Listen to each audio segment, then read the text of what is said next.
Apakah kelihatan rekan-rekan? Sudah terlihat, Pak. Sudah terlihat ya. Saya putarkan ini PPT bernarasi. Nanti kita coba pahami sama-sama. Pada setiap pokok bahasan akan kita bahas. Mari kita simak sama-sama. Assalamualaikum warahmatullahi wabarakatuh. Salam sejahtera untuk kita semua. Selamat datang, berjumpa kembali dalam kuliah teori-teori sosiologi dalam praktek pengembangan masyarakat KPM 235. Kali ini topik perkuliahan kita adalah perspektif kapital sosial dan entitas modal sosial dalam pengembangan masyarakat. Pada kuliah pokok bahasan ke-9 tentang perspektif kapital sosial dan entitas modal sosial dalam praktek pengembangan masyarakat akan kita bahas dan saya akan menjelaskan 4 sub pokok bahasan. Yang pertama, sejarah dan latar belakang sosial kapital. Sub pokok bahasan yang kedua adalah pengertian sosial kapital. Kemudian sub pokok bahasan yang ketiga adalah teori sosial kapital. Dan yang terakhir pada sub pokok bahasan keempat adalah sosial kapital dalam praktek pengembangan masyarakat. Mari kita mulai dengan memahami sejarah dan latar belakang sosial kapital atau modal sosial.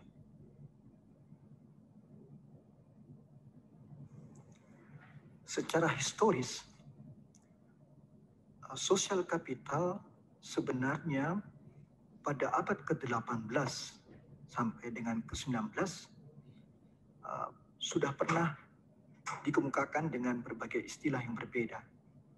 Seperti Adam Smith dengan konsep social contract, Marx dan Engels dengan konsep bonded solidarity.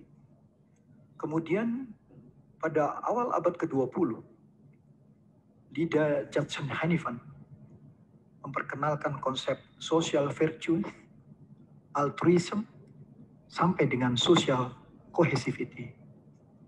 Dan di akhir abad ke-20, Robert Putnam, Francis Fukuyama, James Coleman, dan Pierre Bourdieu mulai memperkenalkan konsep sampai dengan teori-teori sosial kapital. Sebagai konsep modern tentang sosial kapital, sebagai contoh, Putnam menulis tentang Making Democracy Work, Civic Transition in Modern Italy, 1983. Francis Fukuyama juga menulis The End of History and the Last Man, 1992.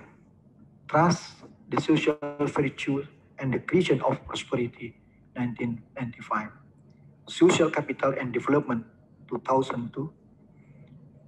Juga Pierre Bourdieu menulis The Forms of Social Capital, The Coming Agenda, 1986.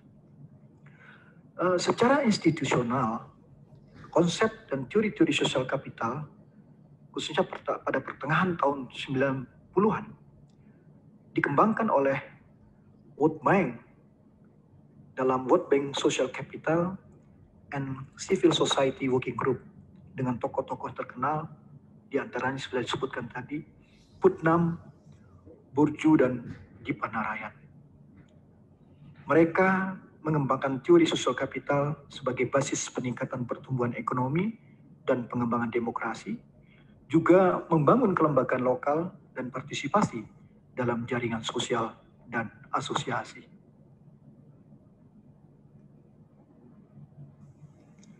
Demikian riwayat singkat pemikiran dan perkembangan sosial kapital.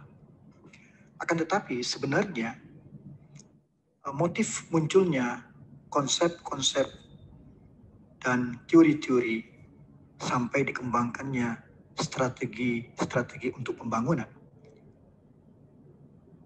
disebabkan juga oleh kritik terhadap ideologi kapitalis. sampai pada teori dan implementasinya dalam strategi-strategi pembangunan. Merujuk pada tulisan Baumol, Litton, dan Scrum tahun 2008 yang berjudul Kapitalisme Jahat dan Kapitalisme Baik. Mereka menggambarkan bagaimana perkembangan perubahan-perubahan di dalam kapitalis karena mendapat kritikan dari berbagai pihak. Mereka menggambarkan ada 4 kategori perkembangan. Yang pertama, oligarkic capitalism, kemudian state-guided capitalism, big firm atau managerial capitalism, sampai dengan entrepreneur capitalism. Menurut Baumol, Litton, dan Scrum, dalam oligarki kapitalisme, kapitalis eksis tatkala kekuasaan dan uang sangat terkonsentrasi di tangan segelintir orang. Bukan hanya ketidakmerataan pendapatan dan kekayaan yang ekstrim yang ditoleransi oleh sistem ini, tetapi juga karena elit di negara bersangkutan tidak mendorong pertumbuhan sebagai tujuan sentral kebijakan ekonomi. Penguasa oligarkis membuat aturan untuk memaksimalkan pendapatan dan kekayaan mereka sendiri. Dengan kata lain, di dalam oligarki kapitalisme, kue pembangunan, hasil dari pembangunan kapitalis dinikmati oleh elit atau kelompok oligarki.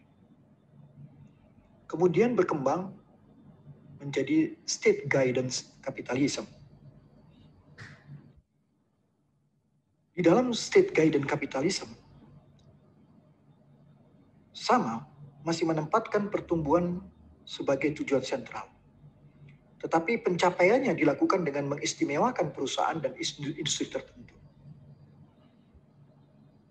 Dalam hal ini, pemerintah mengalokasikan kredit melalui kepemilikan bank, membimbing bank swasta, memberikan insentif pajak atau subsidi langsung, ada proteksi perdagangan, atau menggunakan sarana regulasi dalam upaya menunjuk. Oleh karena itu, Baumol dan kawan-kawan mengatakan bahwa dalam state guidance capitalism, yang menikmati kue-kue pembangunan adalah elit atau rejim yang berkuasa di dalam pemerintahan. Kemudian, kapitalisme mengubah wajah. Dari state guidance capitalism mengembangkan a big firm atau managerial capitalism. Dalam kategori kapitalisme ini, perusahaan-perusahaan besar mendominasi produksi dan peluang kerja. Perusahaan-perusahaan kecil eksis, tapi umumnya cuma berupa perusahaan retail atau penyedia jasa dengan satu atau hanya beberapa pegawai. Dan perusahaan menjadi besar melalui penghematan karena skala ekonomi of scale dengan menyempurnakan dan memproduksi secara massal inovasi radikal yang dikembangkan wira swasta. Nah, di dalam kategori big firm atau managerial capitalism ini mulai dikembangkan relasi dan jaringan antara perusahaan besar dengan kalangan wira swasta dalam usaha-usaha atau perusahaan-perusahaan kecil. Kemudian di dalam perkembangannya, kapitalisme masuk pada tahap entrepreneur kapitalisme. Dalam kategori ini dinyatakan oleh Baumol dan kawan-kawan bahwa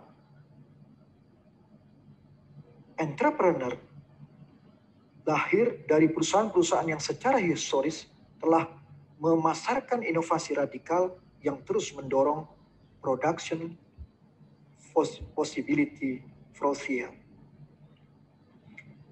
Bercampurnya secara optimal berbagai jenis perusahaan merupakan sumber daya keuangan dan manusia yang diperlukan untuk menyempurnakan dan menghasilkan secara massal inovasi radikal beserta perusahaan-perusahaan yang baru. Kelompok wira swasta mewujudkan inovasi-inovasi yang telah membentuk ekonomi dan kehidupan modern. Dalam perkembangan big firm capitalism sampai entrepreneur capitalism, tampak bahwa kue-kue pembangunan dinikmati oleh perusahaan-perusahaan besar, dan pada entrepreneur capitalism, kue-kue pembangunan dinikmati oleh kelompok-kelompok wirausaha atau wira swasta. Akan tetapi, menurut kapitalisme ada sesuatu yang berkembang dengan baik, yaitu membangun jalinan atau network di antara perusahaan dengan kelompok-kelompok entrepreneur. Dalam penjelasan Baumol dan kawan-kawan, oligarki kapitalisme dan state guided capitalism itu adalah wajah jahat dari kapitalisme. Sedangkan a big firm atau managerial capitalism dan entrepreneur capitalism adalah wajah baik dari kapitalisme. Membangun relasi, mengembangkan networking atau jejaring sosial dalam pandangan Baumol dan kawan-kawan adalah satu upaya untuk memperbaiki wajah kapitalisme, dan di dalam menjelaskannya dikembangkanlah apa yang disebut dengan konsep social capital yang berlangsung pada kategori a big firm atau managerial capitalism sampai dengan entrepreneur capitalism. Dengan demikian, saya ingin mengatakan bahwa motif munculnya konsep dan teori-teori sosial kapital diantaranya adalah motif ideologis, yaitu untuk memperbaiki penilaian kapitalisme dengan wajah jahat, mengubah menjadi kapitalisme dengan wajah baik, yaitu menggunakan konsep dan teori utamanya, yaitu social capital atau modal sosial.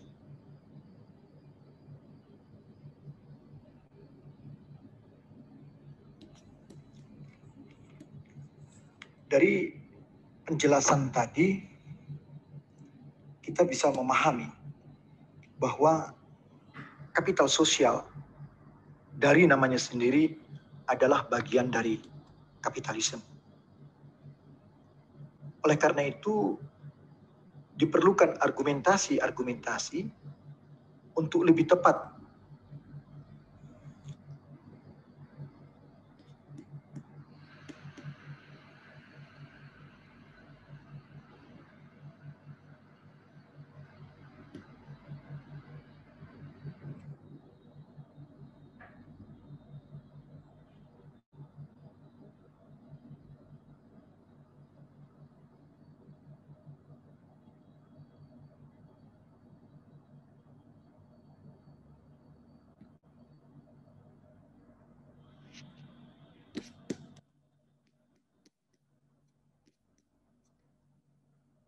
Baik, rekan-rekan, tadi sudah kita dengarkan subpokok bahasan pertama ya, tentang sejarah dari sosial kapital, kemudian kita merujuk tulisannya Baumol dan kawan-kawan tentang wajah kapitalis, ada kapitalis baik dan kapitalis jahat.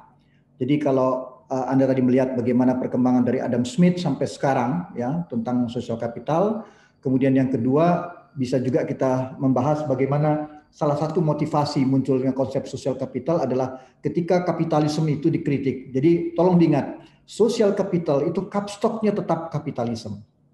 Ya. Nah, ketika dikritik maka Baumol mengatakan memang kapitalisme itu punya dua wajah, wajah baik dan wajah buruk.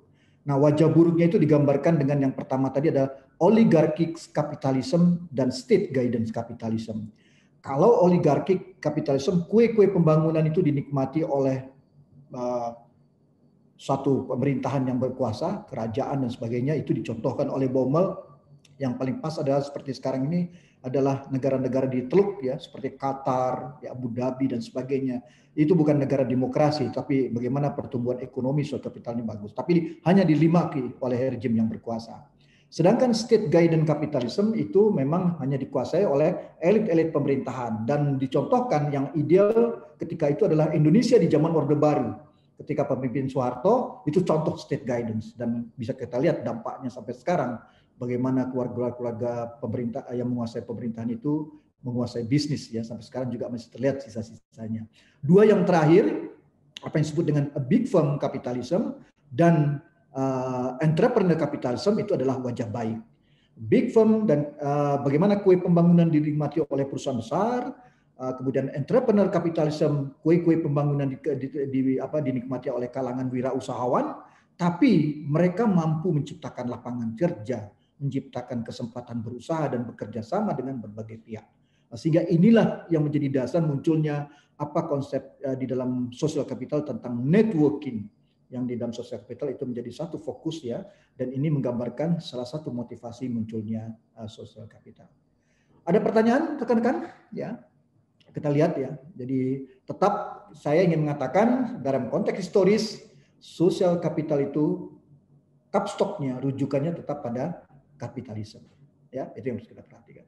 Jadi ketika Bank Dunia dikritik bahwa kapitalisme itu jahat, ya, eksploitatif dan sebagainya, mereka menampilkan wajah baru. Ya, tadi a big firm capitalism dan entrepreneur capitalism. Disitulah membangun network menjadi basis apa disebut dengan social capital. Ada rekan-rekan yang mau bertanya atau berkomentar? Silakan. Kalau tidak ada, saya lanjutkan. Ya, itu baru bicara singkat tentang sejarah. Ya, kita lanjutkan.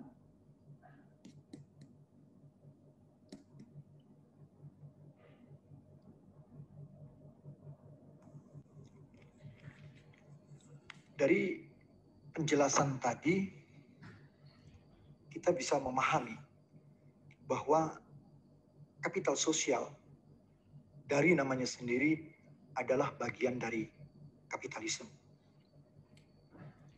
Oleh karena itu, diperlukan argumentasi untuk lebih tepat menggunakan apakah kapital sosial atau modal sosial dalam bahasa Indonesia yang dalam bahasa Inggris disebut sebagai social capital. Meskipun kita tahu banyak orang menggunakan konsep modal sosial dalam berbagai tulisan atau pembicaraan sehari-hari. Sebagian orang tidak mempermasalahkan istilah kapital dan sifat sosial dalam kapital sosial. Bahkan tidak sedikit yang menganggap penting untuk mengangkat isu ini sebagai pusat diskusi atau fokus diskusi. Mengapa? Karena ternyata setelah dikaji lebih mendalam, konsep kapital sosial tampaknya sangat problematik dibandingkan dua kapital utama lainnya seperti kapital fisik dan kapital manusia. Problematik itu lebih terasa dalam kajian ekonomi daripada sosiologi. Kalau kapital fisik dan kapital manusia dapat diukur karena punya wujud, maka kapital sosial relatif sulit pengukurannya karena dia bersifat intangible. Bagi kita yang mempelajari sosiologi, tentu isu-isu yang penuh muatan ekonomi ini perlu diangkat, perlu kita bahas. Oleh karena itu, di dalam perkuliahan ini, saya mencoba memfokuskan bahwa social capital yang kita dapat terjemahkan ke dalam bahasa Indonesia sebagai kapital sosial atau modal sosial. Social capital merujuk atau kapstoknya adalah pada kapitalisme. Oleh karena itu, di dalam pembahasan ini, saya mencoba menempatkan sebaiknya apabila kita menggunakan social capital sebagai suatu perspektif atau sudut pandang, maka dalam bahasa Indonesia sebaiknya kita gunakan istilah kapital sosial. Akan tetapi kalau social capital kita tempatkan sebagai suatu entitas sosial, seperti berbentuk kelembagaan, organisasi, asosiasi, kelompok-kelompok, yang mungkin tidak selalu merujuk kepada kapitalisme. Oleh karena itu, sebagai entitas sosial, sebaiknya kita gunakan dalam bahasa Indonesia adalah modal sosial.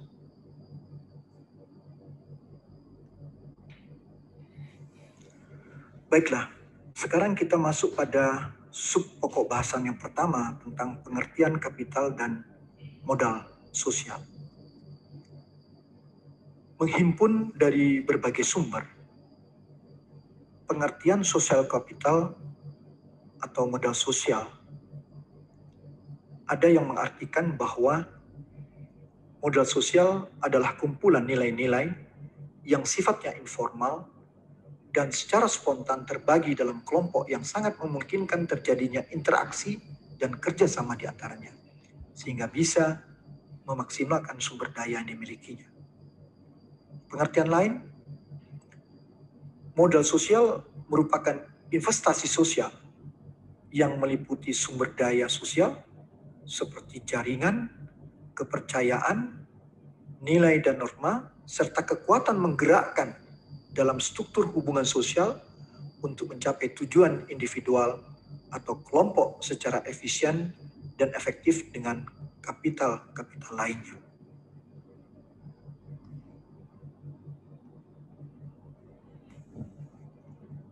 Memahami pengertian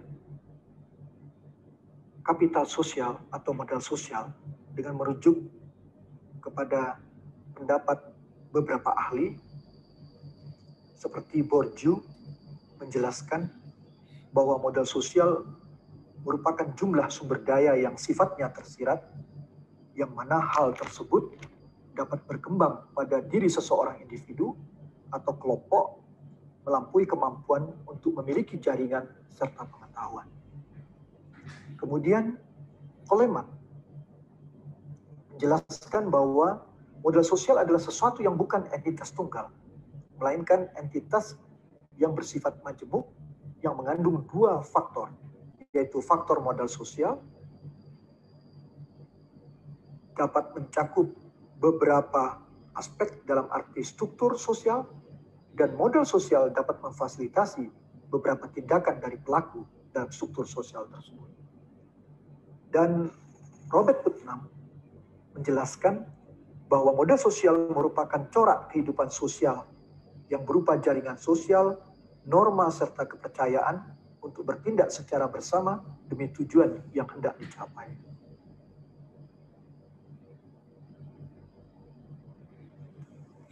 Pengertian lain disampaikan oleh Uphoff. Dia menyatakan bahwa modal sosial merupakan akumulasi dari berbagai tipe aspek sosial yang meliputi psikologi, kebudayaan, kelembagaan, dan aset yang tidak tampak yang kemudian dapat mempengaruhi perilaku dalam melakukan kerjasama. Leong berpendapat yang lain. Dia mengatakan bahwa modal sosial berasal dari beberapa faktor interaksi sosial dan saling berhubungan antara satu dengan yang lainnya, sehingga dapat membentuk reaksi masyarakat yang dimana hal ini akan dibentuk oleh modal sosial yang ada. Pendapat Hasbullah, beliau mengatakan bahwa modal sosial merupakan akumulasi dari sumber daya yang aktual, di mana hal tersebut dapat berkembang pada diri individu maupun kelompok untuk memiliki jaringan yang berdasar pada pengetahuan dan timbal balik. Arta dan Ismail sebagai rujukan yang terakhir menjelaskan bahwa modal sosial adalah interaksi dan norma yang terbentuk menjadi sebuah kualitas dan kuantitas hubungan sosial pada diri individu yang kemudian berkembang menjadi perekat sosial yang menjadi kesatuan antar kelompok sosial secara bersama. Dari pengertian modal sosial, 7 pengertian yang coba tadi kita sebutkan, tampak bahwa social capital sebagai suatu perspektif dan kemudian modal sosial sebagai suatu entitas. Nah, ini yang akan kita gunakan di dalam pembahasan kita dalam perkuliahan ini.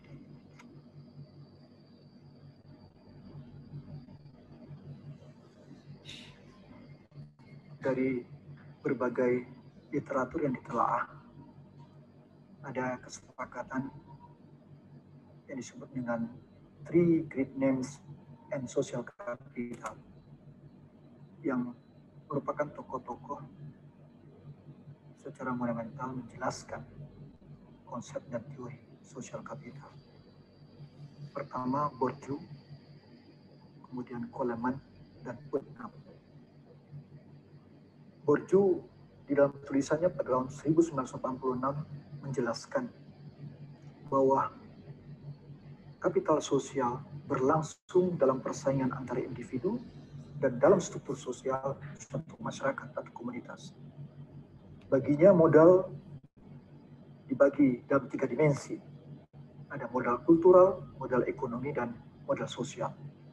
Dan modal sosial dapat dilihat sebagai faktor fundamental yang memungkinkan individu untuk memobilisasi modal ekonomi dan budaya.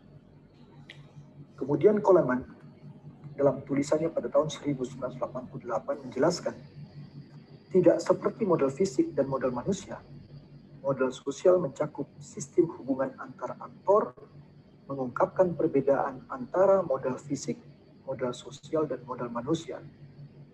Dan modal sosial didefinisikan sebagai bidang kerja sosial yang digunakan individu untuk mewujudkan minatnya.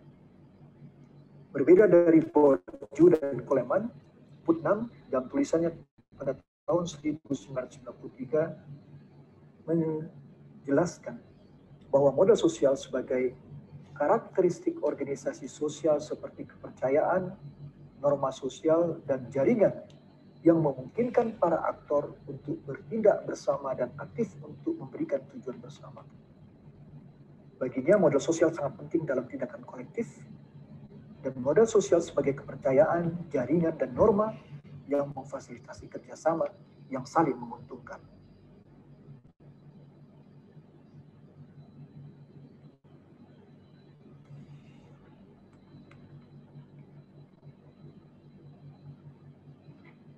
Pengertian lain mengenai kapital sosial disampaikan oleh Kuleta dan Kulen.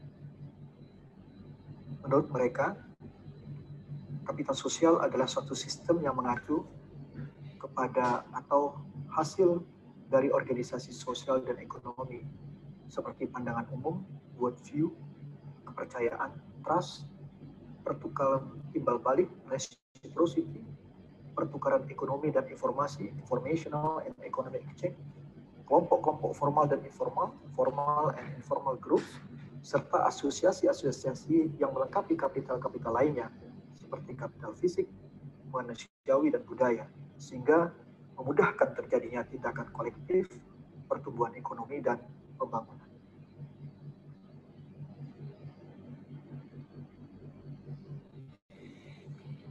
Berdasarkan pemahaman terhadap pengertian kapital sosial atau modal sosial, maka inti telaah terhadap social capital atau kapital sosial atau modal sosial adalah bagaimana kemampuan masyarakat dalam suatu entitas atau kelompok untuk bekerja sama membangun suatu jaringan untuk mencapai tujuan bersama.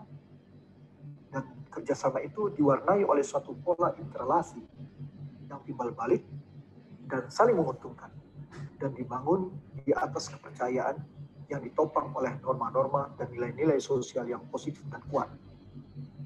Kekuatan tersebut akan maksimal jika didukung oleh semangat proaktif membuat jalinan hubungan.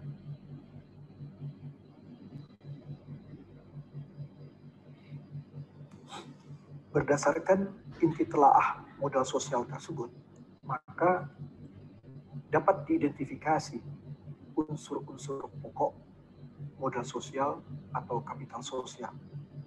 Unsur yang pertama adalah partisipasi dalam suatu jaringan. Unsur yang kedua adalah resiprositas. Ketiga adalah trust.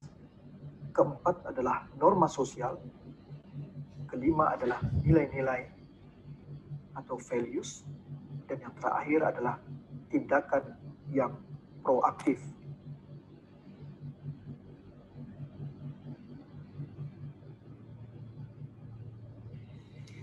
Selanjutnya, berdasarkan pemahaman terhadap pengertian kapital sosial atau modal sosial yang lebih ditekankan kepada modal sosial sebagai entitas, maka dapat diidentifikasi 3 tipe modal sosial.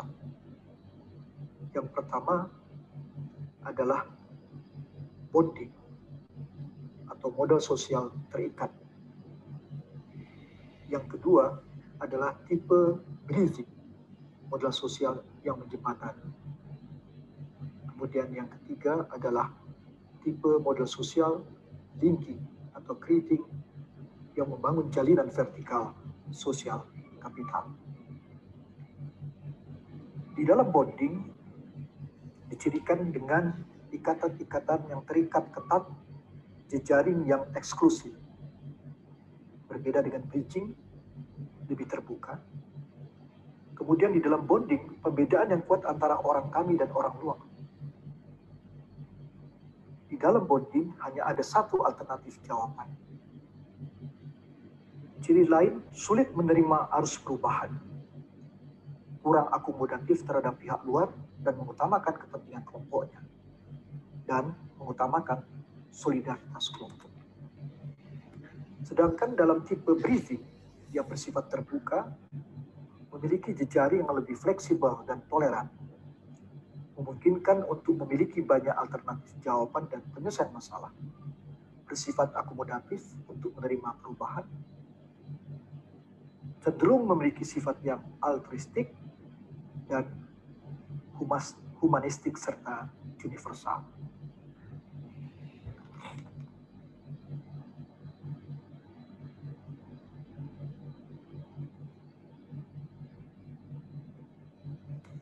Seperti sudah dijelaskan, 3 tipe modal sosial selain bonding dan bridging juga terdapat linking atau creating. Dari gambar ini, kita bisa menelaah bagaimana bonding sosial kapital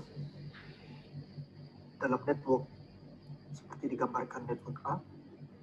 Kemudian antara network A dan network B membangun apa yang kita sebut sebagai bridging sosial kapital yang menjembatani between network.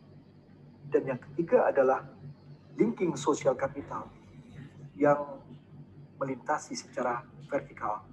Terdapat jalinan secara vertikal dari misalnya wakil pemerintah, organisasi-organisasi non-pemerintah, atau figur-figur yang mempunyai otoritas, yang membangun jalinan secara vertikal.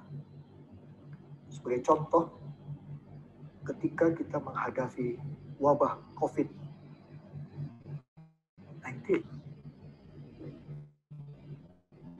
tidak hanya diperlukan kekuatan-kekuatan komunitas dalam konteks bonding sosial kapital yang di dalam network, within network, tetapi juga bagaimana ada kerjasama antar komunitas yang digambarkan sebagai bridging sosial kapital. Akan tetapi bonding dan bridging sosial kapital harus mendapat dukungan, sokongan dan insentif dalam jalinan yang kita sebut linking sosial kapital yang melintas terjadinya jalinan yang bersifat vertikal, baik daripada organisasi pemerintah, organisasi non-pemerintah, atau otoritas-otoritas lainnya yang sekali lagi dapat menyokong, memberikan insentif atas kekuatan bonding dan bridging yang ada di arus komunitas dan antar komunitas.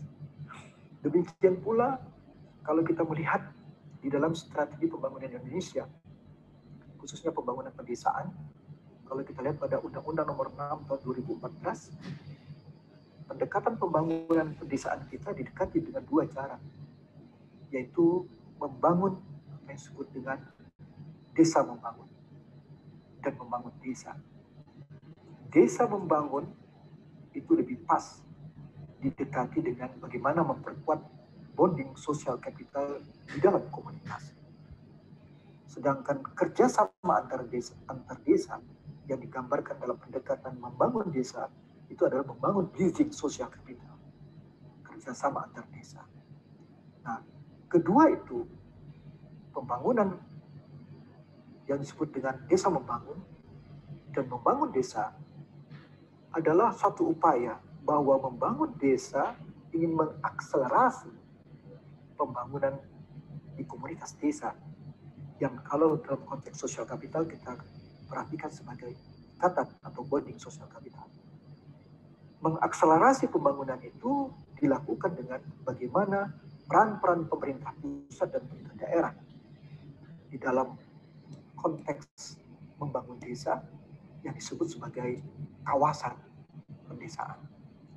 Tidak hanya memperluas skop ekonomi, tapi juga memperluas skala ekonomi berbasis komunitas.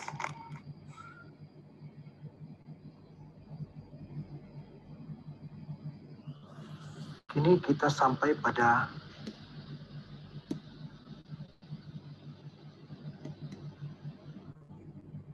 baik, rekan-rekan, itu tadi penjelasan pada subpokok bahasan yang kedua. Anda sudah saya jelaskan apa yang dimaksud dengan sosial kapital atau modal sosial. Tadi saya menekankan kita membahas konsep atau perspektif sosial kapital. Apabila dia kita gunakan sebagai suatu perspektif, maka saran saya kita menggunakan istilah kapital sosial. Kenapa? Supaya kapitalismenya tidak hilang. Ya, kapitalismenya sebagai satu perspektif sudut pandang. Tapi kalau kita berbicara tentang suatu entitas, ya apa saja sih modal sosial itu? Organisasi, kelompok, gotong royong, tidak ada kaitannya dengan kapitalisme kan? Maka sebaiknya kita menyebut dia dengan modal sosial. Jadi kita bedakan kapan kita menyebut dia kapital sosial dan kapan kita menyebut dia modal sosial. Kalau kita menyebut dia sebagai kapital sosial, sebagai suatu perspektif, maka kita harus paham dia kapstoknya adalah kepada kapitalisme. Itu ya. Jadi kalau kita lihat tadi ada wajah baiknya itu yang menjadi dasarnya. Nah, kalau kita perhatikan dari pengertian tadi memang dapat kita identifikasi. Ada pengertian-pengertian yang menjelaskan sosial kapital sebagai satu perspektif maupun sosial kapital sebagai suatu entitas. Spektrumnya lebar sekali ya kalau kita baca tadi itu ya, dengan 7 yang menjelaskan tadi itu ya, kemudian 3 the great names tadi ya, 3 great names tadi itu lebar sekali kan sosial kapital kalau kita lihat. Tapi tekanannya adalah bagaimana ada kemampuan-kemampuan untuk membangun jejaring ya, itu menjadi tekanan-tekanan sampai kepada kita membahas tipe-tipe tadi ya. Ada yang disebut dengan bonding ya, itu di dalam kelompok, apalagi dalam tradisi masyarakat kita, satu adat, satu tradisi, satu agama itu kuat. Nah, pertanyaannya, selain bonding ada nggak yang bridging, kerjasama antar kelompok, kerjasama antar komunitas, itu yang disebut dengan bridging. Nah, kemudian itu tidak cukup ya, dalam perspektif sosial kapital juga ada yang disebut dengan creating atau linking yang berbicara tentang yang vertikal ya, sampai sejauh mana pemerintah punya peran, organisasi-organisasi non pemerintah seperti NGO maupun orang-orang yang mempunyai otoritas, penguasa-penguasa yang punya membuat jalinan dengan kelompok-kelompok yang ada di komunitas pedesaan dan pertanian misalnya, itu juga dipandang sebagai creating atau linking sosial kapital. Jadi ada tipe bonding, ada tipe bridging, dan ada tipe linking. Nah, ini penting dalam konteks pengembangan masyarakat. Tadi saya jelaskan juga kalau kita merujuk pada Undang-Undang Nomor 6 tahun 2014 tentang desa ya, ada desa membangun, itu membangun komunitas desa, dan ada membangun desa. Bagaimana ada proses akselerasi pembangunan desa itu dengan kerjasama antar desa. Nah, kerjasama antar desa ini dalam perspektif sosial kapital ini tipe yang bridging. menjembatani. Tapi tidak cukup, ada peran-peran pemerintah pusat, NGO, authority figure, ya, orang-orang yang punya otoritas itu juga punya berperan. Nah itu kita gambarkan apa yang disebut dengan pengertian kita sosial kapital. Jadi spektrumnya juga sangat lebar. Tapi diingatkan bicara sosial kapital tidak bisa juga lepas dari physical capital, human capital, tadi ada istilah cultural capital, ya, itu banyak economic capital, ya. Ada yang mengatakan kalau kita bicara economic capital, added value-nya adalah benefit and cost ratio, BC ratio. Tapi kalau kita bicara social capital, nilai tambahnya, added value-nya apa? Yaitu networking. Itu yang dikatakan, ya, networking. Itu bedanya kalau kita lihat. Jadi ini adalah satu perspektif dari sosiologi melihat bagaimana diperlukan apa disebut dengan kapitalisme tadi, tapi pertengahannya pada social capital. Oke, rekan-rekan, ada pertanyaan atau komentar? Silakan. Nanti PowerPoint bernasar ini akan saya share ke teman-teman sehingga bisa diulang-ulang, dipelajari lagi atas penjelasan yang ada. Silakan, ada pertanyaan?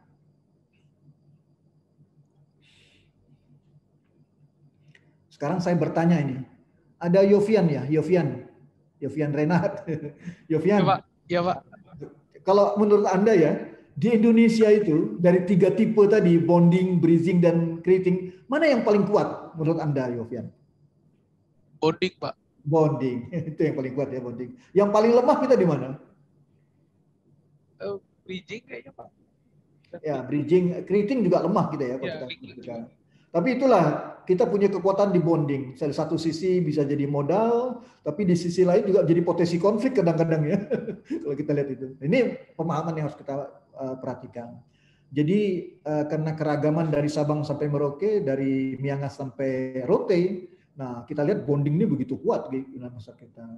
Pemerintah harusnya mampu memfasilitasi bagaimana konsep-konsep bridging dan creating social capital itu dapat kita kembangkan. Baik, rekan-rekan, masih ada pertanyaan? Ada pertanyaan? Oke, kalau tidak ada, kita lanjutkan lagi ya.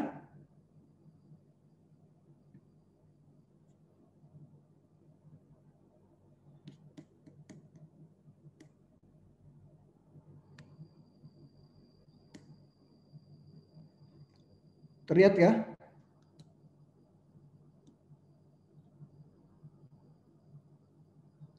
Halo, rekan-rekan, terlihat ya? Iya, Pak. Terlihat, Pak. Terlihat, Pak. Oke, kita mulai.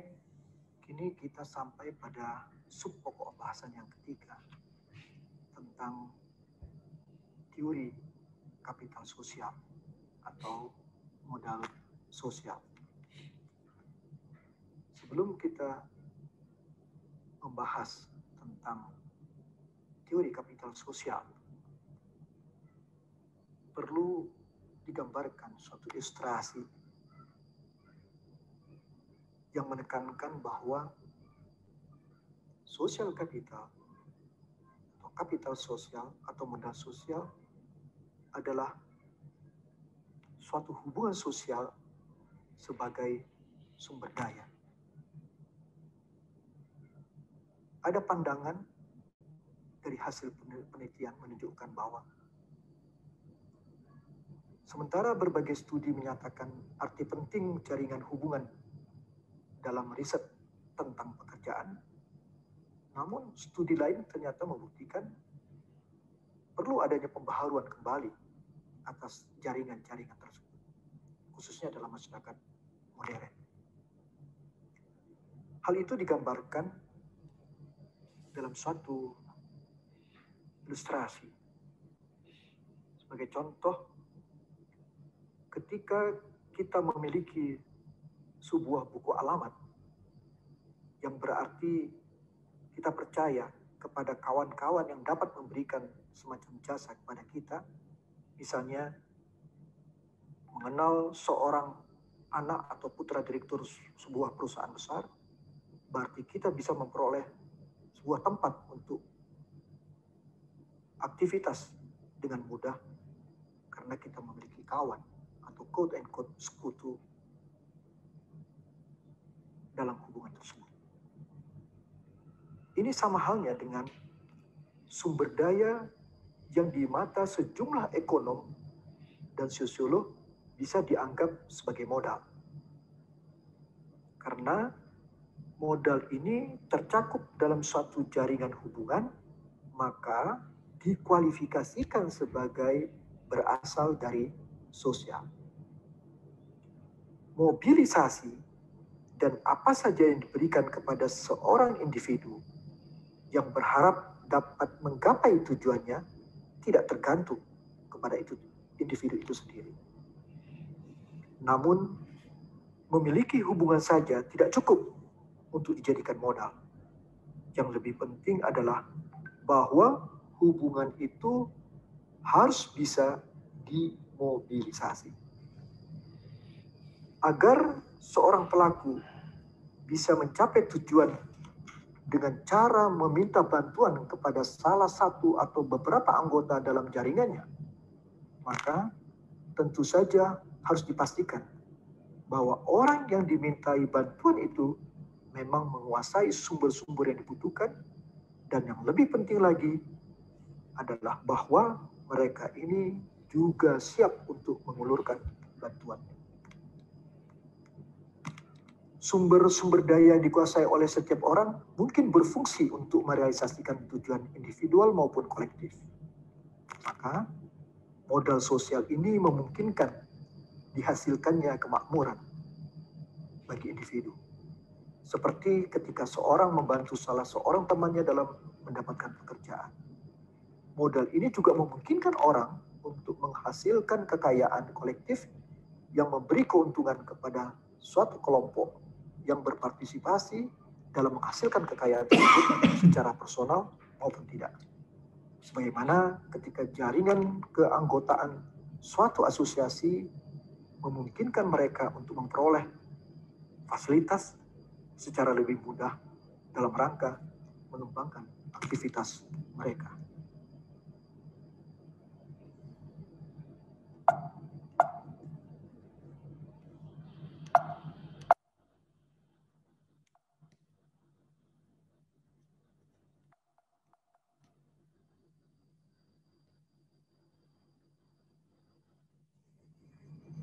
Berdasarkan ilustrasi tersebut yang tadi saya jelaskan, maka secara teoritis terdapat dua perspektif kapital sosial. Yang pertama,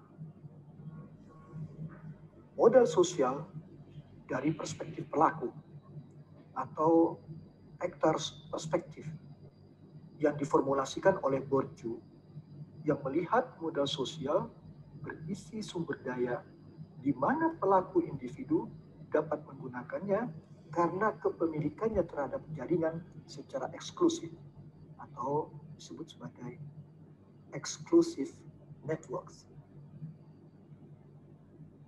Kemudian perspektif yang kedua adalah modal sosial dari perspektif masyarakat atau society perspektif yang dikonseptualisasikan oleh Putnam, yang melihat modal sosial sebagai barang publik yang diatur oleh organisasi dan jaringan horizontal yang eksis dalam masyarakat.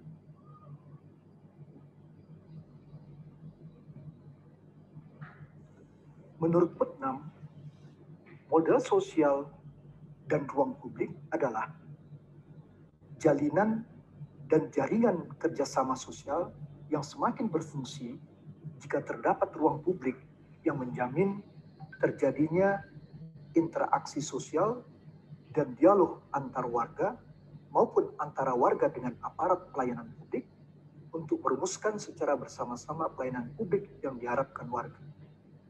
Kemudian, warga menyambut melalui jalinan komunikasi aksi yang seimbang.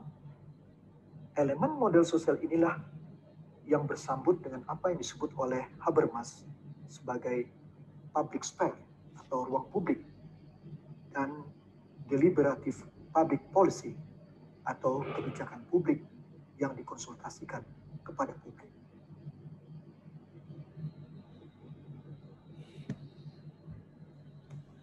Kemudian menurut Putnam, berdasarkan perspektif masyarakat atau society perspektif, terdapat 6 dimensi relasional modal sosial. Yang pertama, memberikan kemudahan dalam mengakses informasi bagi anggota komunitas atau masyarakat. Kedua, menjadi media pembagian kekuasaan dalam komunitas. Dimensi ketiga, mengembangkan solidaritas. Keempat, memungkinkan mobilisasi sumber daya komunitas. Kelima, memungkinkan pencapaian bersama. Dan dimensi yang terakhir adalah membentuk perilaku kebersamaan dan berorganisasi komunitas.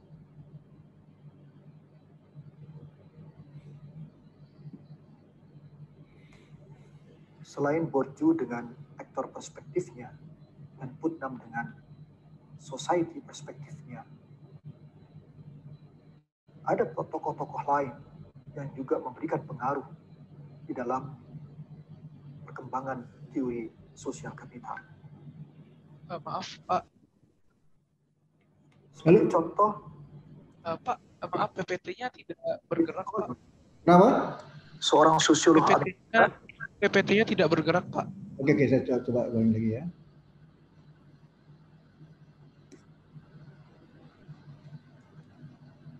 Sekarang kelihatan? Sudah kelihatan sekarang, Pak. Ya. Kelihatan? Selain Bourdieu dengan Kelihatan, Pak. Terima kasih, Pak. dan Putnam dengan society perspektifnya, ada tokoh-tokoh lain yang juga memberikan pengaruh di dalam perkembangan teori sosial kapital. Sebagai contoh, James Goleman, seorang sosiolog Amerika yang menjadi salah satu di antara orang pertama yang mulai menyinggung masalah modal sosial menurut pendekatan ekonomi mikro. Dalam perspektif ini, Goleman membangun sebuah hubungan di tengah-tengah suatu jaringan dianggap sebagai sebuah investasi. Setiap pelaku dianggap memulai investasi menurut strategi yang didasarkan atas antisipasi yang rasional. Misalnya menurut Goleman, jika A melakukan sesuatu untuk B, maka ia menunggu giliran. Nanti si B akan memberikan juga apa yang dianggapnya sebagai hal yang serupa dengan apa yang pernah diberikannya jika saatnya tiba. Jadi si A menunggu dan si B menjadi memiliki kewajiban. Kewajiban ini menjadi semacam piutang yang dipegang oleh A. Semakin besar individu memegang piutang semacam ini, semakin banyak pula modal sosial yang bisa digunakan untuk memperbaiki keberadaannya, kecuali jika ia keliru menafsirkan tingkat kepercayaan relasionalnya, sehingga dalam kasus semacam ini, kewajiban seringkali menjadi hutang yang tak terbayarkan. Dengan demikian, modal sosial terkait dengan norma timbal balik yang dominan di tengah-tengah jaringan itu. Menurut pendekatan ini, struktur hubungan yang ada bergantung satu dengan yang lain. Menurut Goleman, sebuah struktur yang tertutup memiliki lebih banyak modal sosial. Misalnya, dalam sebuah kelompok yang terdiri atas 3 orang, di mana A memiliki hubungan dengan B dan C, jika A berharap ingin mendapatkan sesuatu dari B, maka kemungkinan ia juga bisa memperhitungkan adanya tekanan dari C terhadap B jika hubungan ini memang eksis. Nah, berdasarkan penjelasan itu, maka salah satu di antaranya dapat kita intisarkan bahwa menurut James Goleman, modal sosial bersifat produktif yang memungkinkan pencapaian beberapa tujuan yang tidak dapat dicapai tanpa keberadaannya. Tidak seperti bentuk modal lainnya, modal sosial melekat pada struktur relasi di antara orang dan di kalangan orang. Begitu juga Alexis Tocqueville. Dia menyatakan kehidupan asosiasi merupakan landasan penting tatanan sosial. Dengan sistem yang terbuka, tingginya keterlibatan warga memungkinkan jauhnya model pemerintahan despotis berupa tirani atau diktator, sehingga mengajarkan orang bagaimana bekerja sama untuk tujuan bersama, dan ini adalah ladang yang subur tumbuhnya suatu demokrasi.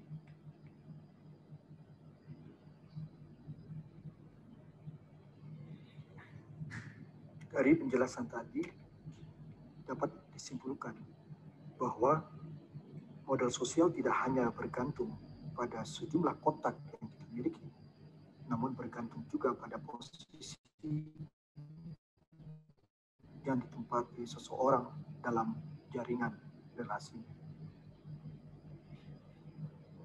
Penjelasan ini dikenal sebagai pendekatan struktural modal sosial James Collingham. Kemudian pendekatan struktur modal sosial itu dikembangkan oleh Ronald Bohr. Ronald Bohr menerangkan bagaimana cara mendapatkan manfaat lewat posisi di dalam suatu jaringan. Seperti tergambar dalam slide ini. Ronald Bohr menggambarkan situasi jaringan yang pertama dan situasi jaringan yang kedua. Menurutnya, dalam situasi pertama, A bisa mengambil keuntungan karena tiadanya hubungan atau yang disebut sebagai lubang struktural antara C dan E, C dengan B, dan seterusnya. Menurut hipotesis Bohr, modal sosial situasi pertama lebih rendah dibandingkan dengan situasi jaringan yang kedua. Dan ini ditandai dengan tiadanya lubang-lubang struktural. Oleh karena itu, Bohr menyarankan sebuah bentuk lain modal sosial seperti situasi yang kedua dengan istilah lubang struktural. Melalui lubang struktural, ia menunjukkan ketiadaan hubungan di antara dua orang yang dikaitkan dengan keberadaan orang ketiga. Menurutnya, kemungkinan untuk mengeksploitasi keuntungan dari situasi ternyata memperbaiki modal sosial orang ketiga. Dalam contoh sebelumnya, A memiliki lebih banyak otonomi jika tidak ada hubungan antara B dengan C. Lebih umum, sebuah modal sosial menjadi jauh lebih besar karena adanya lubang-lubang struktural. Anda masih ingat dengan ilustrasi saya yang pertama tentang bagaimana seseorang memiliki buku dengan sejumlah alamat yang dimilikinya.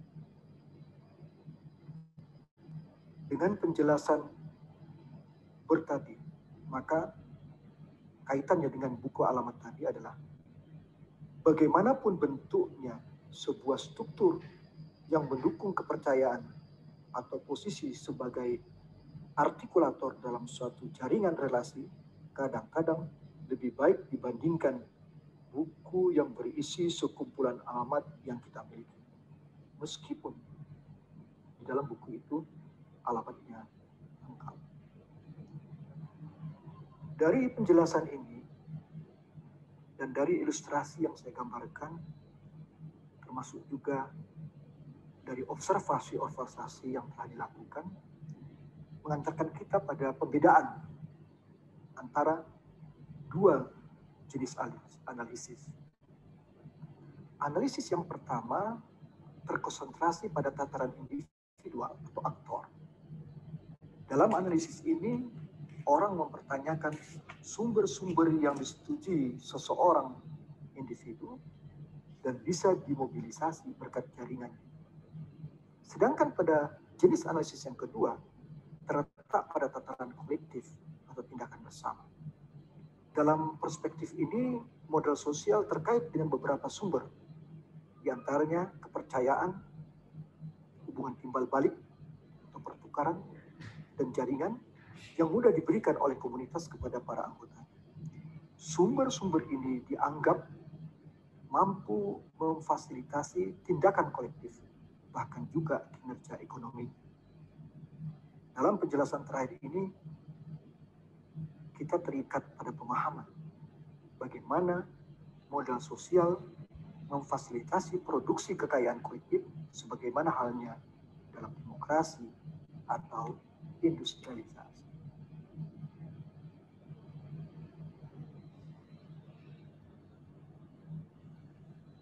Perspektif yang lain dari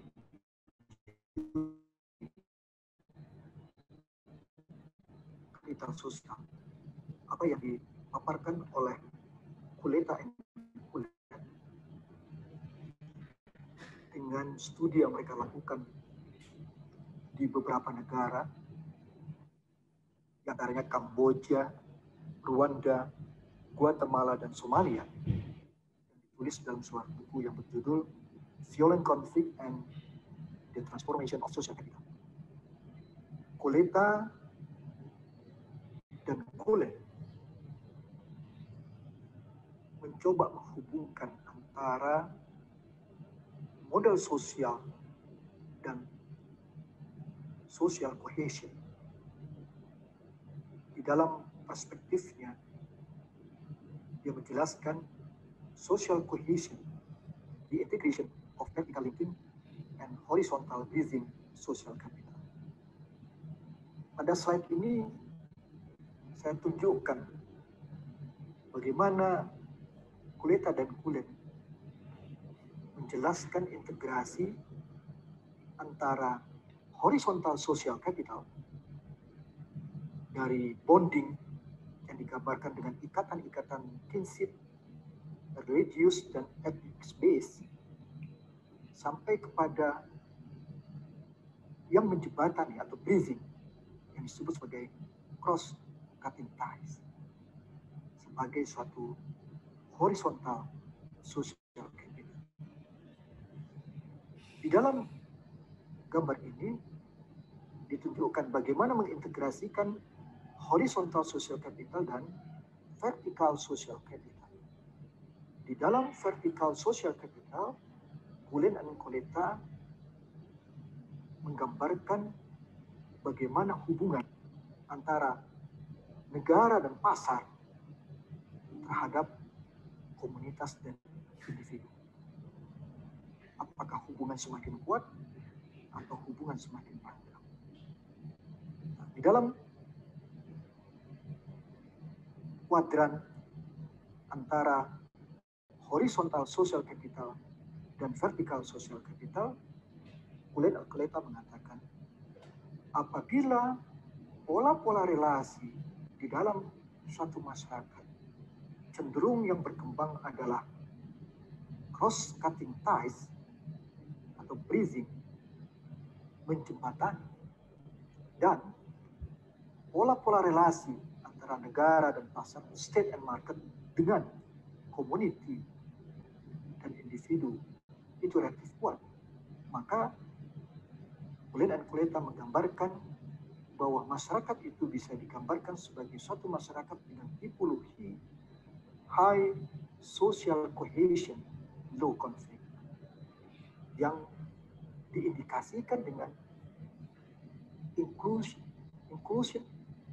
berlangsungnya rule of law, democratic state, access and equality of opportunity, bentuk yang efisien, non-korup birokrasi, dan digambarkan sebagai masyarakat yang open society.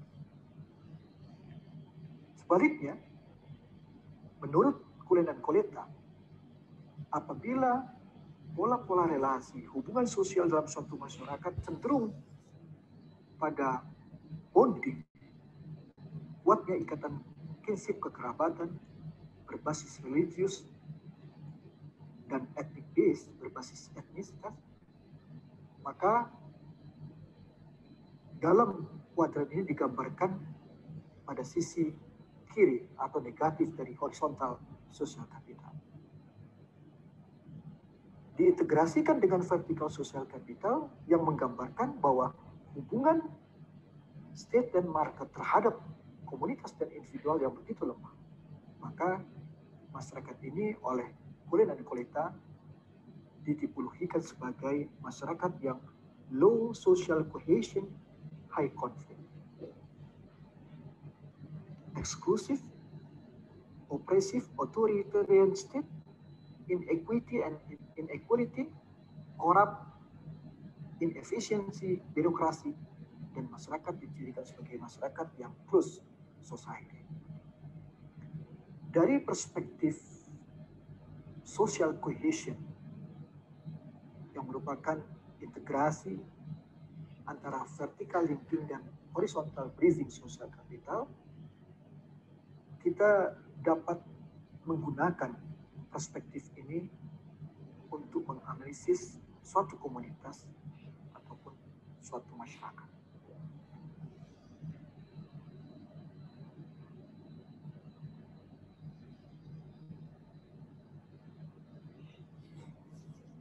Berdasarkan kuadran atau tipologi masyarakat yang dianalisis dari social cohesion dengan mengintegrasikan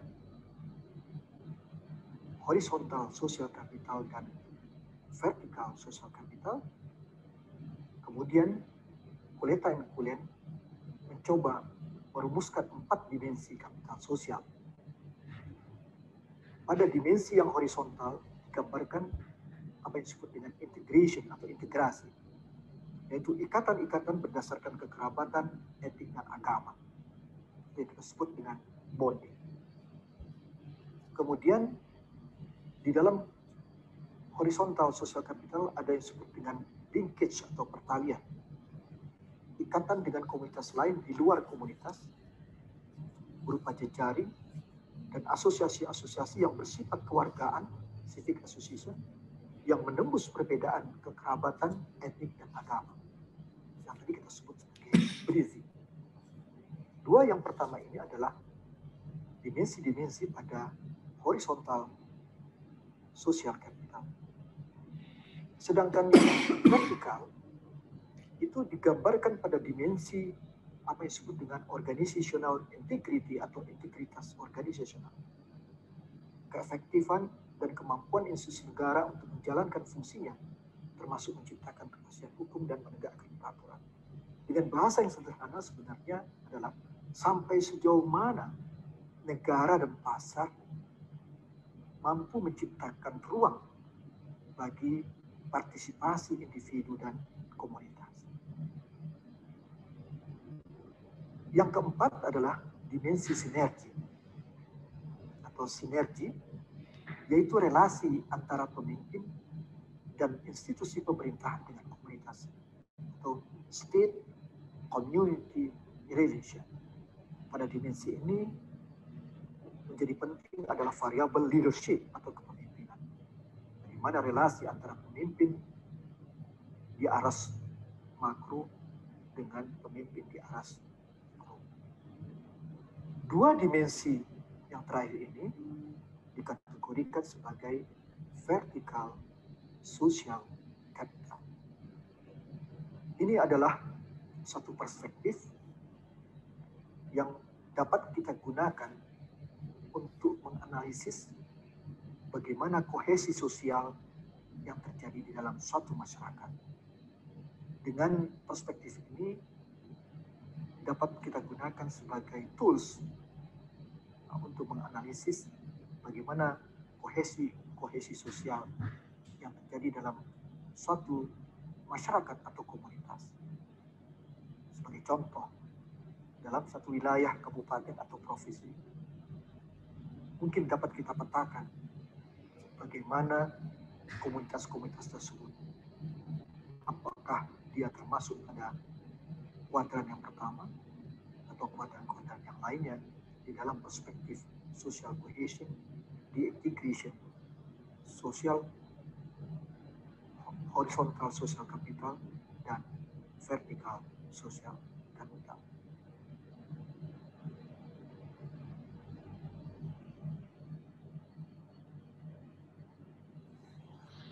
setelah kita.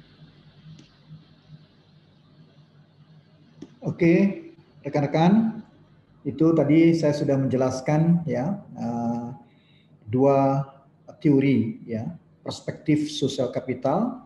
Satu yang menekankan bahwa sosial kapital itu embedded ya, melekat pada struktur sosial masyarakat. Nah, jadi tadi ada gambar situasi 1 dan situasi 2 yang digambarkan oleh Bird ya, yang menunjukkan situasi 1 itu tidak begitu efektif karena ada celah-celah struktur sosial yang tidak terhubung di antara individu-individu atau personal-personal atau aktor-aktor. Sedangkan situasi yang kedua menggambarkan bagaimana berpusat pada si aktor A itu punya relasi dengan semua aktor ya, yang digambarkan lebih efektif ya. Kemudian yang kedua tadi kita menggunakan perspektifnya Cullen and Coletta. Risetnya di berbagai negara tadi sudah saya sebutkan tentang konflik. Dia menggambarkan karena di balik konflik harusnya ada social cohesion, kohesi sosial yang kuat. Nah, proposisi yang dibangun oleh Cullen and Coletta untuk memperkuat kohesi sosial itu harus mengintegrasikan ya horizontal sosial vertikal, horizontal sosial kapital dengan vertikal sosial kapital. Dia menggambarkan ada hubungan antara menggambarkan dari sudut kiri bonding ke kanan itu breathing. Kalau kita belajar kuadran berarti yang kanan positif, yang kiri ini negatif. Jadi dalam pandangan kapitalisme bonding itu negatif ya. Negatif. Ini pandangan kapitalisme. Kita bisa berdebat juga di sini kita lihat ya. Kemudian yang vertikalnya dia menghubungkan antara bagaimana state and market ya, negara dan pasar, bagaimana hubungannya dengan community, komunitas dan individu, kuat atau lemah. Apabila di dalam suatu masyarakat ikatan-ikatan breathing-nya kuat ke kanan dan relasi antara negara atau pasar terhadap komunitas dan individu tinggi, maka itu dikatakan masyarakat yang open society. Dia katakan high social cohesion, low conflict. Nah, itu dicirikan korupsi rendah, ya, sebagai masyarakat yang terbuka, ya, sangat inklusif. Nah, itu berbeda dengan yang kuadran ketiga, ya, yang tadi dikatakan kuat di bonding. Ini pandangan kapitalisme ya, kuat di bonding, lemah hubungan antara negara dan pasar terhadap komunitas dan individu. Maka dikatakan ini low social cohesion and high conflict ya, sangat eksklusif ya, close society, korupsi dan sebagainya. Nah, ini dua perspektif ini dapat kita gunakan ya untuk menganalisis komunitas-komunitas dalam pengembangan masyarakat. Dengan unit analisisnya adalah komunitas. Apakah itu community by place seperti desa, dusun, dukuh ya, atau community by interest atau virtual community, ya itu bisa kita gambarkan. Tampak sekarang kalau kita lihat dalam konteks virtual community, pola-pola relasi antara state dan market terhadap community and relation dan individual itu juga begitu kuat ya, karena ada teknologi digital yang mampu membangun relasi seperti itu. Nah, dalam hubungan yang kuat itu tidak hanya menggambarkan sisi positif, tapi sisi kritik dan sebagainya juga tergambarkan. Nah, jadi ini dua perspektif tadi ya, yang terkait dengan struktur sosial, kemudian yang terkait yang kedua adalah dengan bagaimana kita menggambarkan social cohesion. Sayangnya, Cullen and Coletta itu tidak menjadikan Indonesia sebagai sampel, itu sayangnya. Memang negara-negara yang dia pilih ini negara-negara penuh konflik ya, Kamboja, Guatemala dan sebagainya, itu negara-negara penuh konflik. Nah, padahal ketika itu Indonesia juga sedang konflik ya, kasus Ambon, Poso ya, kemudian Sampit, Sambas, itu juga kasus-kasus yang sebenarnya menarik juga kalau kita lihat dengan konteks sosial kapital. Oke, rekan-rekan, ada komentar atau pertanyaan? Mudah-mudahan Anda bisa paham ya dengan dua teori ini. Banyak teori yang lain, tapi untuk kita sebagai pemula, kita pahamlah dengan teori ini. Nah, tentu teori-teori ini juga punya kelemahan. Contoh seperti Cullen and Coletta. Seakan-akan antara yang vertikal dan horizontal tidak ada relasi kan kalau dibuat kuadran seperti itu. Padahal banyak misalnya kekuatan-kekuatan vertikal sosial kapital itu muncul karena kuatnya juga horizontal sosial kapital. Atau sebaliknya, banyak konflik vertikal terjadi penyebabnya konflik horizontal atau sebaliknya. Nah, ini realitas yang kita lihat. Tapi paling tidak ini sebagai satu perspektif bisa kita gunakan untuk menjadi tools ya dalam menganalisis komunitas-komunitas yang ada. Oke, ada pertanyaan rekan-rekan? Silakan. Kalau tidak ada, kita selesaikan dulu ya. Kita masuk pada pokok bahasan yang terakhir. Ya, bagaimana kita melihat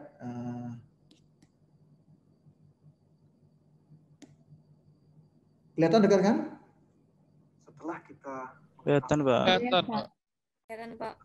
tentang sosial kapital, kemudian kita mencoba memahami apa pengertian dari sosial kapital, dan pada sub pokok bahasan ketiga kita coba memahami dan memanfaatkan bagaimana teori-teori sosial kapital.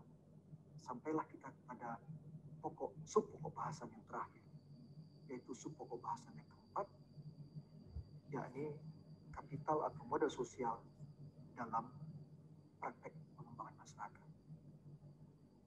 Dalam penjelasan sub pokok bahasan terakhir ini sebenarnya kita ingin memahami sampai sejauh mana peranan sosial kapital di dalam praktek-praktek pengembangan masyarakat, dalam tataran analisis maupun dalam tataran action,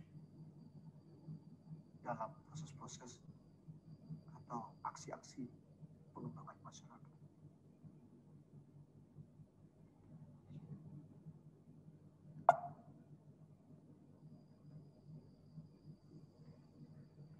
Dalam tataran analisis, kita bisa memanfaatkan perspektif social cohesion, the integration of vertical linking social capital dan horizontal bridging social capital yang dikembangkan oleh Cullen and Coletta menjadi suatu kuadran yang menggambarkan pada Maaf, Pak. yaitu cross Maaf, Pak. Suaranya agak kecil, Pak. Kecil ya? Iya, Pak. Kurang terdengar. Saya sudah besarkan ini, udah full. Menggambarkan functioning government. Ya, sudah lumayan, Pak. Ya. Makasih, Pak. Kuadran ini suatu komunitas bisa kita analisis apakah komunitas tersebut masuk pada kuadran pertama yang dikategorikan sebagai komunitas dengan socio-economic well-being, karena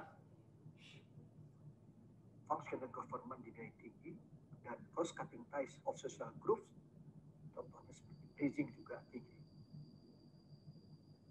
Lawannya adalah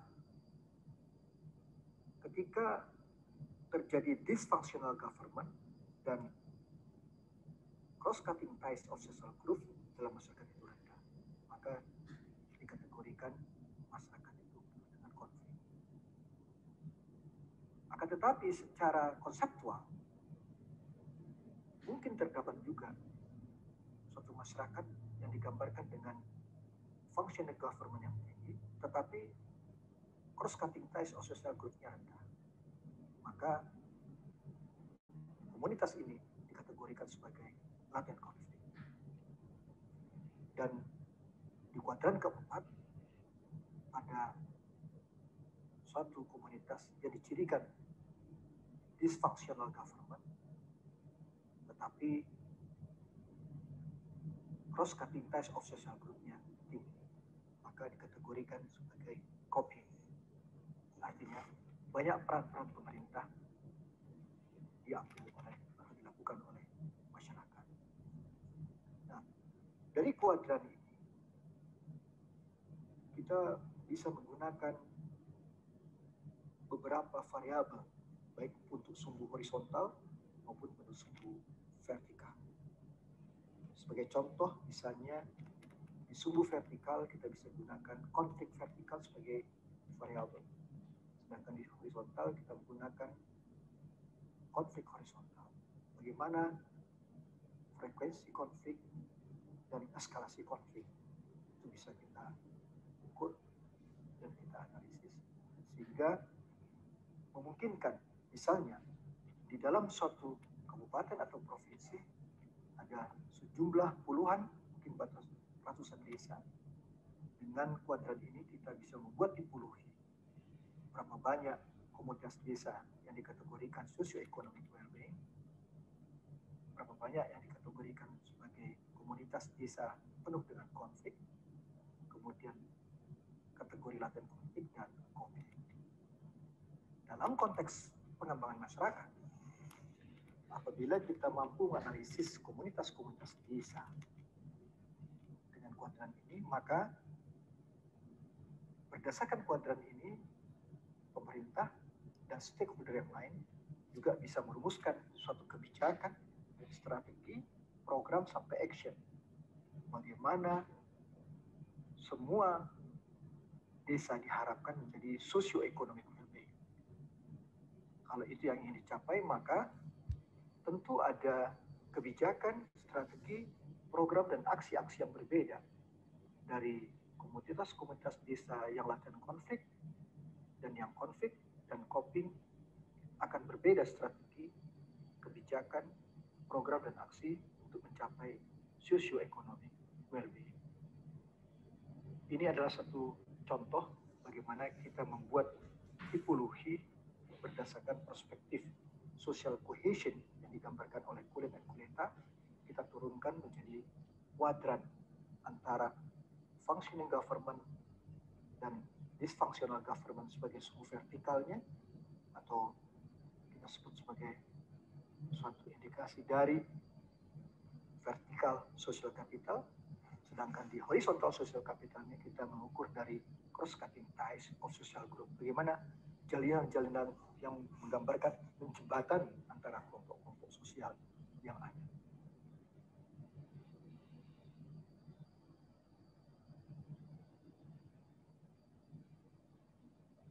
Selanjutnya, apabila kita sudah bisa memetakan komunitas atau komunitas desa, apakah masuk pada tipe 1, tipe 2, tipe 3, atau tipe 4, maka kita bisa mendalami komunitas-komunitas pada setiap tipologi atau kuadran dengan tetap juga menggunakan konsep social capital. Nah, di slide ini digambarkan bagaimana social capital dapat kita gunakan dalam menganalisis suatu community atau suatu komunitas yang disebut dengan community capital. Dalam konteks social capital, ketika kita memotret suatu komunitas, maka kita memandang komunitas tersebut mempunyai kapital, sehingga kita sebut sebagai community capital. Nah, dari pemahaman tentang community capital ini, maka social capital tidak berdiri sendiri. Dia berelasi, bahkan menggambarkan hubungan sebab akibat dengan kapital-kapital yang lain. Human capital, yaitu kemampuan personal, pendidikan, pengetahuan, kesehatan, keahlian, dan lain-lain yang terkait.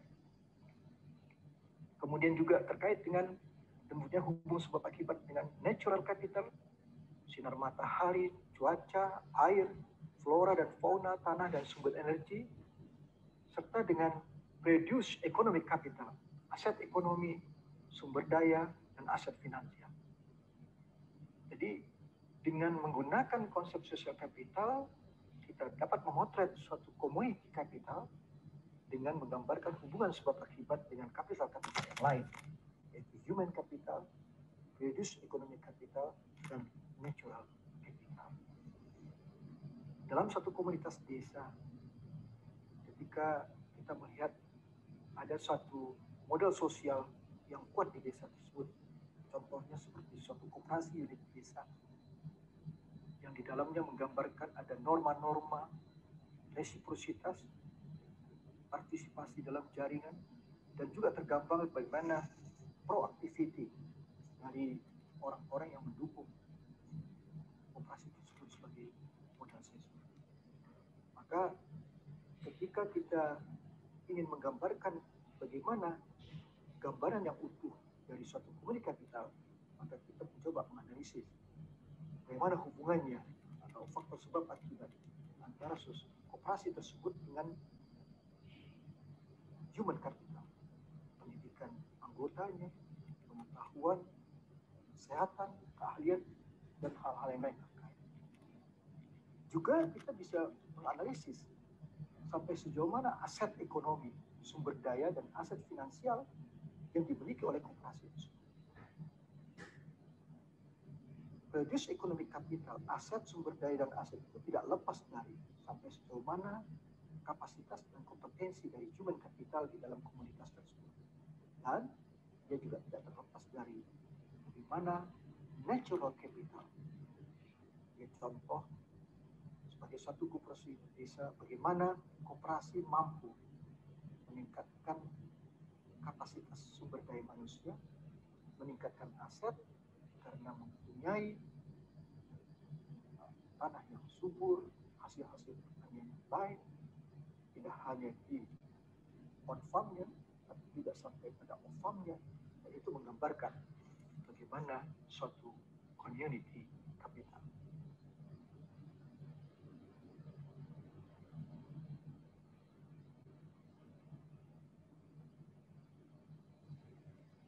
Secara spesifik, suatu komunitas, misalnya komunitas desa, dapat kita analisis dengan perspektif social capital. Di dalamnya sesuai dengan konsep-konsep yang telah kita pahami tentang social capital, kita bisa mengidentifikasi sebagai suatu komunitas dari perspektif social capital. Di dalam komunitas tersebut terdapat kelompok-kelompok atau grup, ada identitas kolektif berdasarkan norma atau nilai, trust, reciprocity, partisipasi, dan proactivity, ada tujuan bersama, dan itu menjadikan adanya kerjasama atau group collaboration. Nah, social capital di dalam suatu komunitas itu dalam kerangka pemikiran dari perspektif social capital ini ditunjukkan ada faktor-faktor yang mempengaruhi dari dalam komunitas maupun dari luar komunitas. Dari dalam komunitas digambarkan ada organisasi sosial dalam komunitas, norma dan nilai, sedangkan di luar komunitas yang mempengaruhi komunitas tersebut dari perspektif sosial kapital adalah agama, faktor globalisasi, urbanisasi, politik dan pemerintahan, kebijakan pemerintah, sampai kepada nilai-nilai universal. Dengan faktor eksternal dan faktor internal, sosial kapital yang digambarkan dengan adanya entitas sosial seperti kelompok, sampai tujuan bersama dan kerjasama digambarkan sebagai group collaboration, ini akan menghasilkan jaringan sosial atau groups and social network. Yang tadi sudah kita pelajari, kita pahami ada tipologi jaringan network, apakah bonding, breathing, atau linking. Kemudian ada struktur jaringan, network structure, berdasarkan relasi kekuasaan, rentang dan besarnya jaringan, dan bagaimana juga orientasi hubungan. Nah, bisa kita gunakan di sini seperti tadi James Coleman dan Bird menggambarkan bagaimana tipe-tipe jaringan. Kemudian yang ketiga juga ada spektrum transaksi jaringan dan kualitas jaringan, disebut dengan network transaction and network quality. Ada support structure-nya dan kualitas interaksi. Nah, jaringan sosial sebagai suatu manifestasi dari social capital dari suatu komunitas, di dalam kerangka pemikiran ini juga mempunyai dampak. Ada dampak positif dan juga ada dampak negatif. Dampak positif digambarkan dengan bagaimana kohesivitas sosial. Tadi kita sudah membahas dengan social cohesion. Sampai sejauh mana jaringan diperluas. Apakah muncul sikap toleran dan inklusi. Ketahanan sosial dan komunitas. Upaya-upaya mengatasi kerawanan sosial. Optimalisasi pembangunan. peningkatan pengetahuan yang sejahtera. Kalau jaringan sosial atau grup dan social network itu memberikan positif impact, kita bisa membayangkan ketika kita menghadapi COVID-19, bagaimana kekuatan komunitas desa. Pertanyaannya, sampai sejauh mana positif impact yang diberikan. Akan tetapi kalau yang terjadi adalah dampak negatif, masyarakat semakin eksklusif, intoleran, hancurnya kesatuan, munculnya korupsi, kolusi, dan nepotisme, adanya hambatan pembangunan, dan yang paling mengerikan adalah anti perubahan. Sehingga tidak ada perubahan-perubahan yang dilakukan, termasuk perubahan-perubahan. Nah, dengan kerangka berpikir seperti ini, kita bisa memperdalam di dalam suatu komunitas desa bagaimana bentuk-bentuk sosial kapital terbangun sampai pada dampak yang ditimbulkan dari sosial kapital yang dimanifestasikan dalam bentuk jaringan sosial, grup atau sosial network, apakah berdampak positif atau berdampak negatif.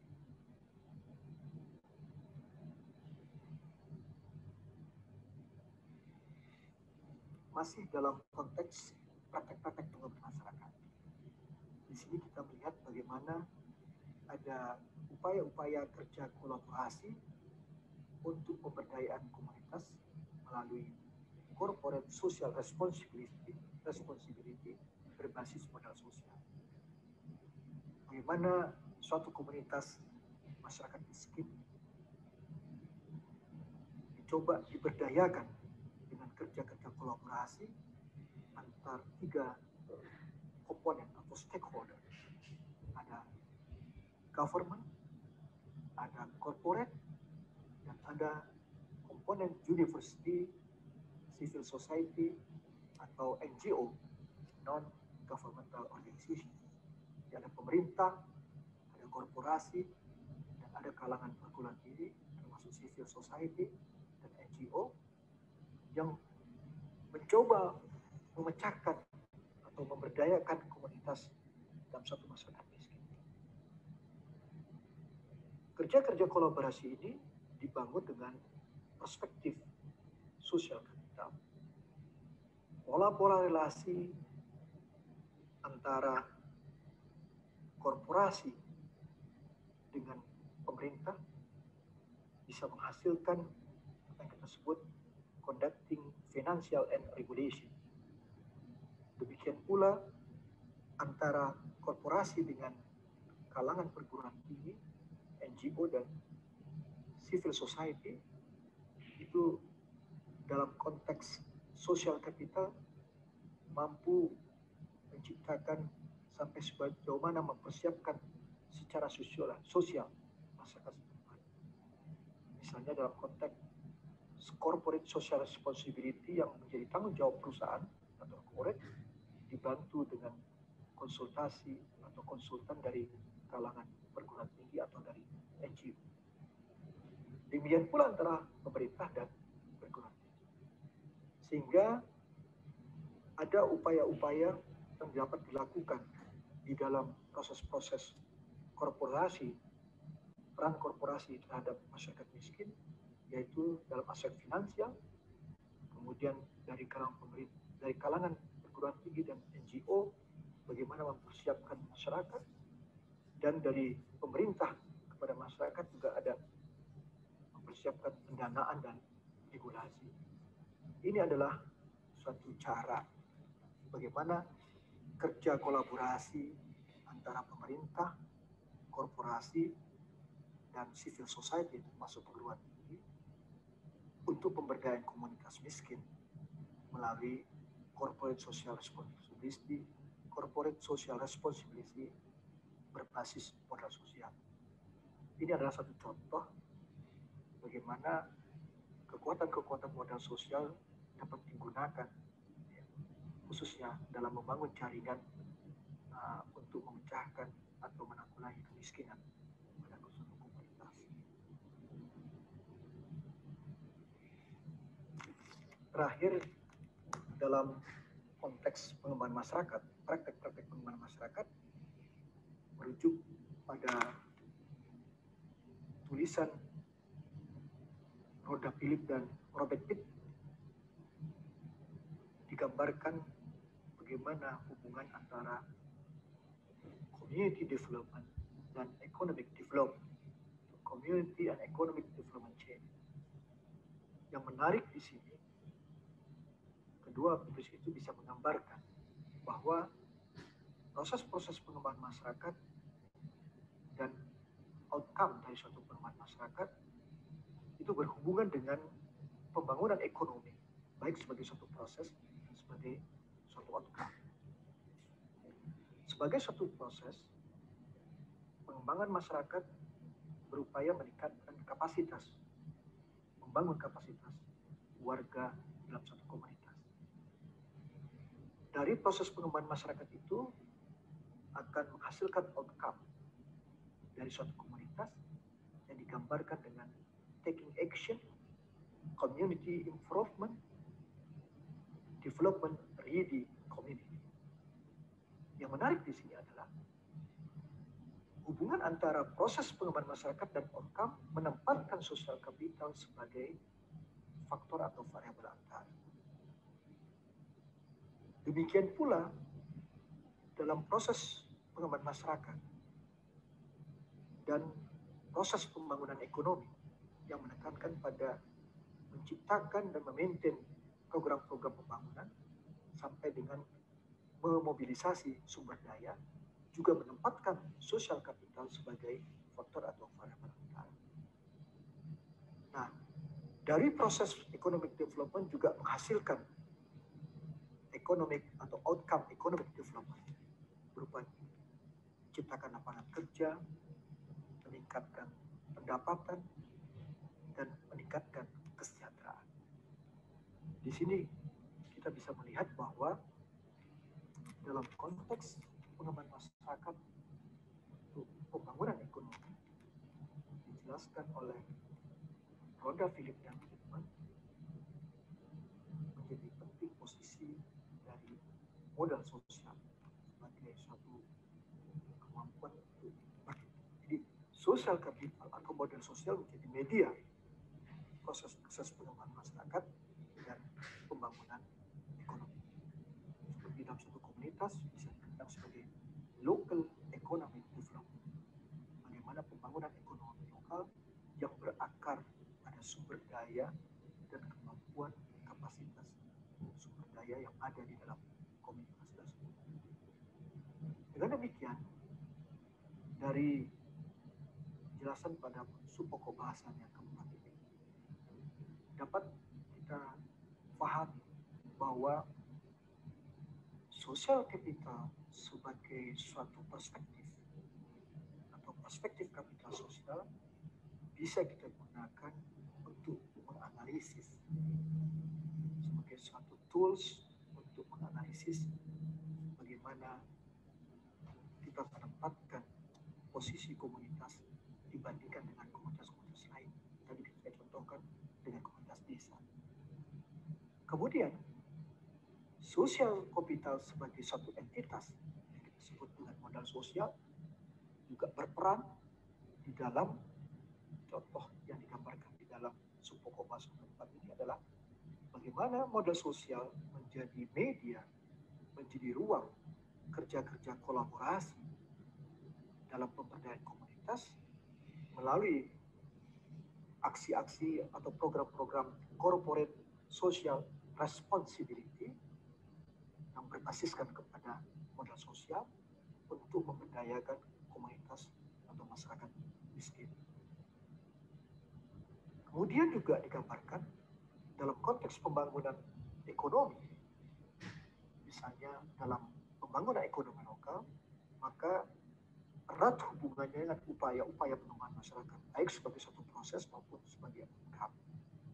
Dan yang menarik di dalam aksi-aksi ini menempatkan social capital atau modal sosial sebagai variabel antar.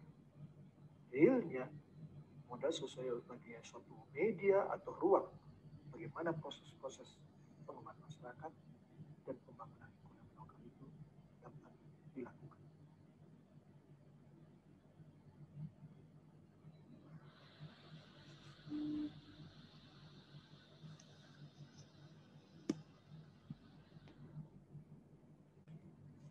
Baik, rekan-rekan, itu materi kuliah kita pada hari ini. Mudah-mudahan bisa dipahami dengan baik ya, dengan 4 sub pokok bahasan tadi.